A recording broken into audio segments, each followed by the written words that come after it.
Hello guys, कैसे हैं। कहानी का नाम है बुरे फंसे भूतों में। राहुल और वैभव एक गांव में रहते थे। वे मुंबई की एक कंपनी में काम करते थे। 3 साल बाद वो वापस अपने गांव दौलतपुर आ रहे थे। रात को 10:30 1:30 बजे का टाइम था। वो स्टेशन पे उतरते हैं और राहुल कहता है, भाई बहुत ठंड लग रही है, चलो बाहर कहीं चाय पीकर आते हैं, गाड़ी मिलने में अभी बहुत समय है। दोनों प्लेटफार्म से बाहर निकलते हैं। बिजली भी इतने में चली जाती है।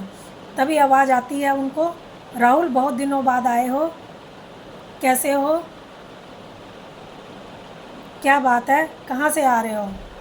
तो वो देखते हैं, आवाज़ पहचान जाते हैं। वो देखते हैं गांव का उमेश चाचा, अपनी पूरे शरीर पर उन्होंने कंबल लपेटा हुआ है और बीड़ी पी रहे हैं। तो वो उनको कंबल लपेटे होने की वजह से पहचान नहीं पाते हैं। उनकी आवाज़ से वो पहचान जाते हैं। तो वो कहते हैं, इस समय यहाँ क्या कर रहे हो। तो उमेश चाचा कहते हैं कि मैं सवारी लेकर यहाँ आया था, अब वापसी में किसी सवारी की इंतज़ार कर रहा हूँ।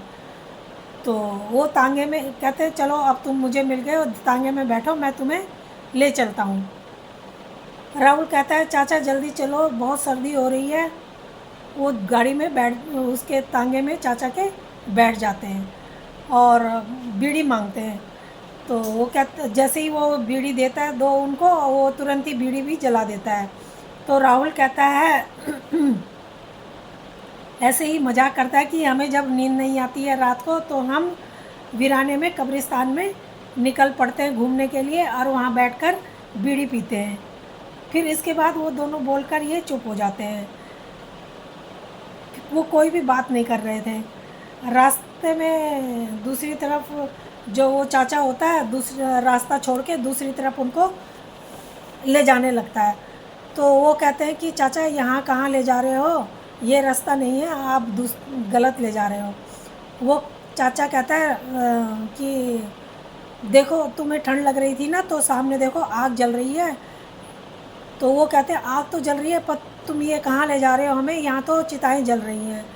चाचा कहते हैं, यही असली ठिकाना है। अभी तो तुम कह रहे थे कि शमशान में बैठकर कई बार बीड़ी पिए हो, आज मेरे साथ भी यहाँ बैठकर बीड़ी पी लो। वैभव कहता है, चाचा अभी थोड़ी देर पहले हम आपको डरा रहे थे, अब आप ही हमें डराने लग गए हो। तो तभी वो देखते हैं कि चाचा का जो कंबल है वो उल्टी दिशा में हवा से उड़ रहा है। तो वैभव कहता है कि मेरी बीवी का एक बार फ़ोन आया था, वो बता रही थी कि दिवाली में फुलझड़ी जलाते टाइम चाचा को आग लग गई थी और वो जल गए थे और मर गए थे। तो वो कहता है कि अब ये कैसे यहाँ पर आ गए हैं। तो कुछ समझ में नहीं आ रही, ये तो भूत हैं, तभी हमें यहाँ लेकर आए हैं।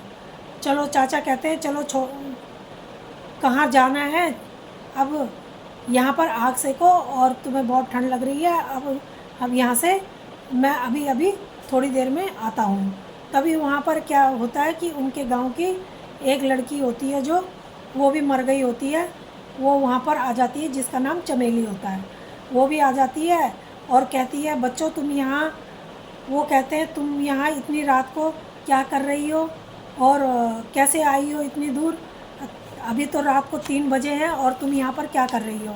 वो कहती है, मैं तो मालन हूँ और मैं फूल की माला बनाकर बेचती हूँ, मैं फूल तोड़ने के लिए यहाँ पर आई हूँ। तो फूल तोड़ते तोड़ते यहाँ पर पहुँच गई और चाचा कहते हैं कि चमेली इनको झोपड़ी दिखा दो और ये वहाँ पर इंतज़ार कर लेंगे। तो ये वहाँ पर चिताएं सारी जल रही थी।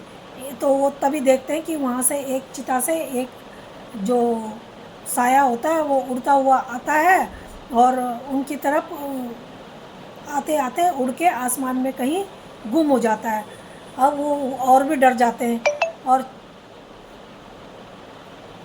अब वो कहते हैं कि यहाँ से निकलने का प्लान बनाने लगते हैं कि क्या प्लान बनाएं। चाचा की तभी आवाज़ आती है, वो कहते हैं थोड़ी देर यहाँ पर आराम कर लो और फिर मैं तुम्हें दोनों को छोड़ दूँगा।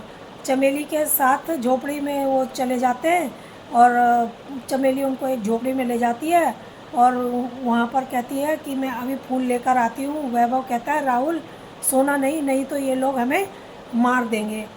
तो वो कहता है कि कहाँ नींद कहाँ आती है ऐसे में, ठीक है मौका देखकर हम भागते हैं। वो जैसे ही मौका देखते हैं कि चमेली भी यहाँ पर नहीं है और चाचा भी नहीं है, वो बाहर झांक के देखते हैं कोई नहीं था, तो वो भागने लगते हैं और सड़क पर पहुँच जाते हैं। जब सड़क पर पहुँचते हैं तो सामने से वो देखते हैं कि एक बस बस चलती हुई आ रही है। अब वो बस में हाथ देते हैं और बस में चढ़ जाते हैं।